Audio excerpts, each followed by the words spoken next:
Welcome to our channel guys. I hope you are liking my video. If you like, click on the subscribe button and press the bell icon in order to get all the notification regarding IELTS exam.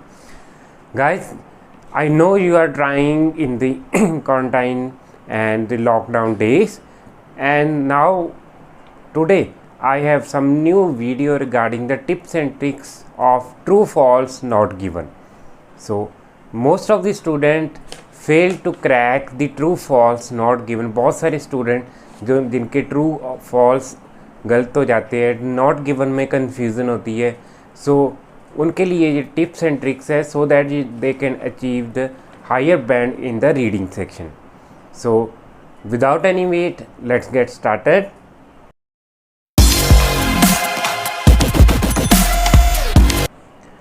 So first of all देख लेते हैं what is the true, false and not given. True means that if the statement agrees your opinion or if the statement agree in the paragraphs. Paragraph में जो statement दी है और question में जो statement दी है वो अगर एग्री करे तो ट्रू होता है, अगर डिसएग्री करे तो फॉल्स होता है। अगर उसके बारे में कुछ भी नहीं बताया, not even a single information is given about that, then answer is not given. So first tip है कि स्पेसिफिक वर्ड पर आप ध्यान दो। Specific word like believe, assume, predict, think and many, most, if, any, इस type के word पर आप ध्यान दो। यही वर्ड आपके आंसर को चेंज कर देते हैं। इन वर्ड से आप ट्रिकी क्वेश्चन कर सकते हो। आप इन वर्ड का ध्यान रखना पड़ेगा। For example like John is a doctor, it will be true और false according to the statement. अगर हम कहें it is believe that John is the doctor, then 50% लोग बिलीव करते हैं, कुछ लोग बिलीव नहीं करते। So it may not be true any more. इस तरीके के क्वेश्चंस आपको बहुत ट्रिकी हो सकते हैं। बहुत सारे स्टूडेंट यही टाइप के बिलीव टाइप के क्वेश्चंस, बिलीव, एनी, इफ़, इस टाइप के क्वेश्चंस हैं जो उनको गलत कर देते हैं। So you should take care of these words also. Next one is synonyms. Most important thing synonyms, because in general and academic training IELTS reading उनमें कुछ भी सेम नहीं दिया होगा रीडिंग में। एवरीथिंग हैज़ बीन पैराफ्रेज्ड हुआ होगा। सिनोनियम्स चेंज होंगे। जो क्वेश्चन में पूछा गया होगा पैराग्राफ में उसका सिनोनियम होगा। So that's why you should take care of that. Like children under 5 years are prone to viral fever. ये स्टेटमेंट्स फॉर एग्जांपल क्वेश्चन में होगी। तो पैराग्राफ में कौन सी क्वेश्चन दी होगी?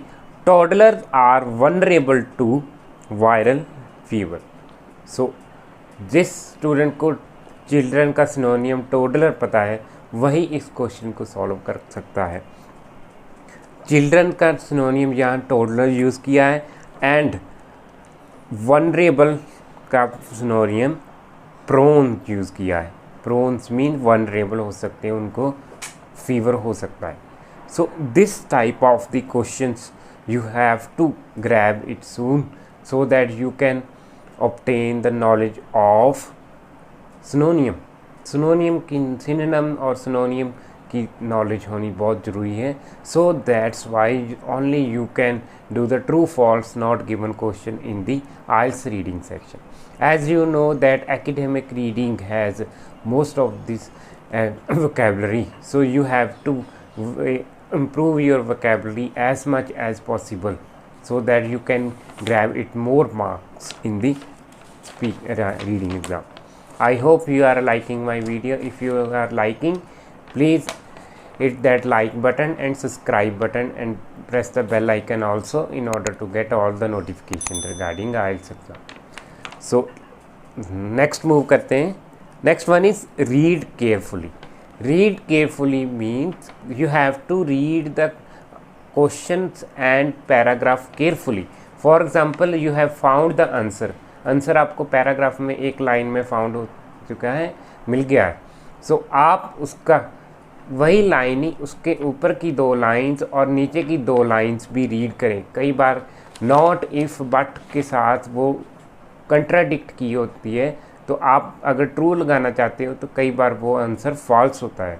So before you right the answer, please read 2 line above that paragraph, that line, and 2 lines below the answers line.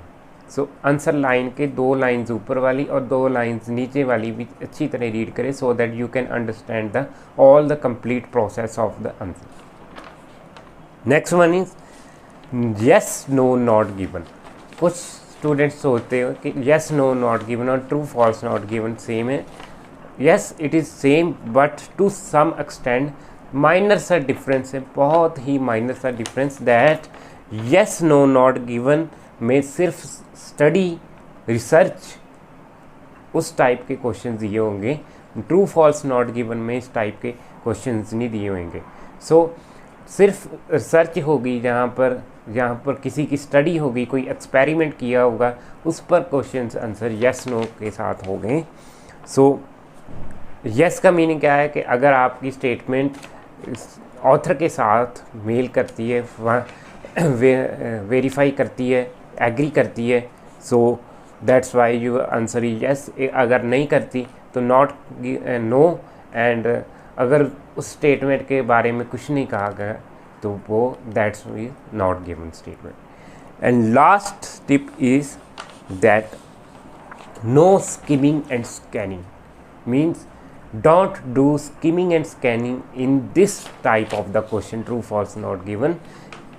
skimming and scanning सिर्फ heading find out करने के लिए हम यूज़ करते हैं, और किसी भी स्टेटमेंट के लिए, किसी भी टाइप के क्वेश्चन के लिए skimming and scanning नहीं यूज़ करते हैं, और ट्रू फॉल्स के लिए तो बिल्कुल ही नहीं, क्योंकि इसमें अगर क्वेश्चन स्किमिंग एंड स्कैनिंग के साथ आप फाइंड आउट करोगे तो होपफुली 90% चांस है कि आपके आंसर गलत हो जाएंगे।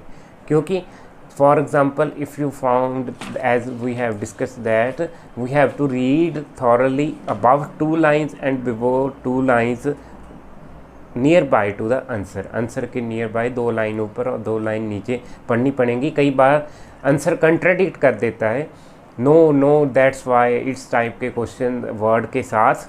सो स्किमिंग एंड स्कैमिंग बिल्कुल नहीं करें। So without skimming and scamming, you have to read out thoroughly the answer.